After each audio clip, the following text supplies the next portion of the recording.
Hi there, this is Materials Lesson 2 and this is Hooke's Law 2. So the objectives are to record the equation that links force, spring constant and extension and explain how to calculate the spring constant from a graph.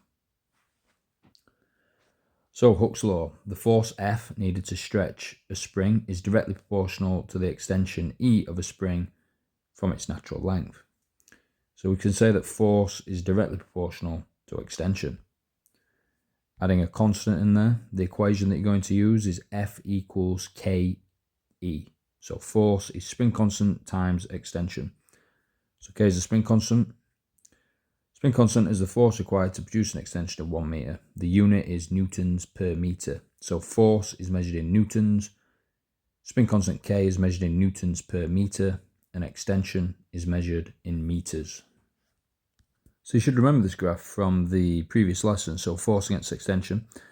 So we've got a straight line. So if the equation F equals KE, okay, if we take the gradient, try and do this as neat as I can. If we take the gradient there, so the change in y divided by the change in x, so that's how we take a gradient, remember. Now the y-axis has got the force, and the x-axis has got extension. So if we do the change in y divided by the change in x, we actually do force divided by extension. So the gradient of the force extension graph actually gives us the spring constant. So make a note on that. So gradient gives spring constant.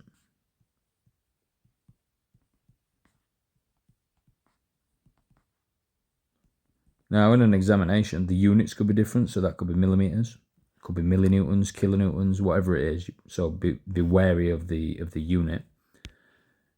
And also be wary for them changing the axes. So they might have extension on the y-axis and then force on the x-axis.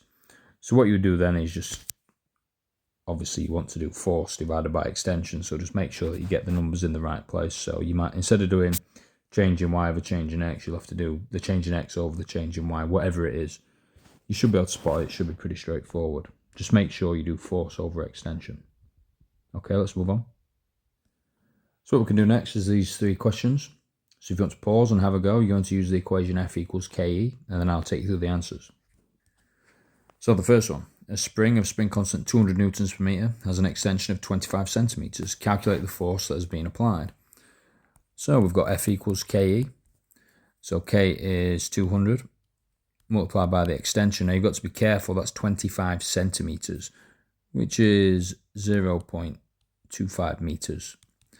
So 200 times a quarter is 50 newtons. Hopefully you spotted that. All right, let's have a look at the next one. So a spring of spring constant 400 newtons per meter is subjected to a force of 0.5 kilonewtons. Calculate the extension. So we've got F equals KE. You know, mathematically, if you've done rearranging in maths and you want to get the extent, you could do force divided by the spring constant. If not, we could put the numbers in. So 0.5 kilonewtons is 500 newtons equals K, which is 400 times the extension. So as you can see, to get extension on its own, we need to get rid of the times 400. So to swap a times 400 to the other side, we do the opposite, which is divide by 400. So the extension is 1.25 meters. Next one, so we've got a force of 5 kilonewtons is applied to a suspension coil and the extension is 20 centimeters. Calculate the spring constant. So F equals KE. Oops. So the force is 5 kilonewtons, so 5,000 equals K, which we're trying to find, multiplied by the extension, so 20 centimeters is 0.2 meters. So to get K, we need to get rid of the times 5.2, so it's going to be 5,000 divided by 0.2 to give us K, which is 25,000 newtons per meter. Hopefully they went okay. Let's try something a little bit more challenging. So if you want to pause and have a go at this one. then I'll take you through the answer. A spring of natural length 15 centimeters is extended by 3 centimeters by a force of 6 newtons. Calculate, firstly, A, the spring constant. So to get the spring constant, that's F equals KE. So F equals K times E. So we want K. So the force is 6 newtons equals K times the extension of 3 centimeters. So times 0.03 meters. So 6 divided by 0.03 will give us the spring constant, which is 200 newtons per meter. So that's part A. Part B, the length of the spring if a force of 18 newtons is applied. So we can figure out the extension, so we can do F equals KE. So the force now is 18 newtons equals the spring constant, 200 newtons per meter, times the extension, E. So the extension is 18 divided by 200, which gives us 0.09 meters. So the length of the spring, we have the 0.09 meters plus the natural length of 15 centimeters. So we've got 15 centimeters, and the 0.09 meters is 9 centimeters plus 9 centimeters. So that gives us a grand total of 24 centimeters for the length of the spring. If you got that, really well done. Let's move on to some more questions. So I want you to pause this and I want you to calculate the spring constant from this graph.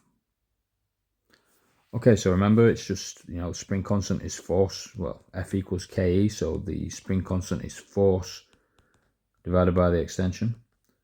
So if we take the gradient, we've got our two values. So it's simply 200 newtons divided by 100 millimeters, which is 0.1 meters. So you should have got 2000 newtons per meter for K. Hopefully that was very straightforward. Let's move on.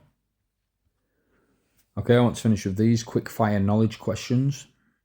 So if you want to pause and have a go, do your best. Okay, let's move on to some answers. So the first one, explain why more than one force is required in order to stretch a spring. If only one force is applied, the spring will just move in that direction. So we need two forces, or two or more forces. Number two, what does the term elastic mean? An elastic object will return to its original position when all the forces are removed. So thirdly, state Hooke's law. Force is directly proportional to extension, or you could say extension is directly proportional to the force applied, and it's F equals KE. What is the limit of proportionality? It's the point where an object stops behaving elastically. Any further extension beyond this point will result in permanent deformation or permanent extension. And last but not least, a spring is elastically deformed and then released. It returns to its original position. What happens to the stored elastic energy? Well, the energy is released as thermal energy and dissipated into the surroundings. That energy has to go somewhere. So if you've stretched a spring, for example, the energy's come from you, you stretch the spring, it's got the elastic potential energy inside it. If it returns back to its original position, that energy must be transferred somewhere. And it's thermal or heat energy, and it will be given out to the surroundings, and we use the word dissipated, which is basically a fancy word for give out. Anyway, I hope you found that useful. That's the end of the lesson. Thanks for watching, and I'll see you at the next one.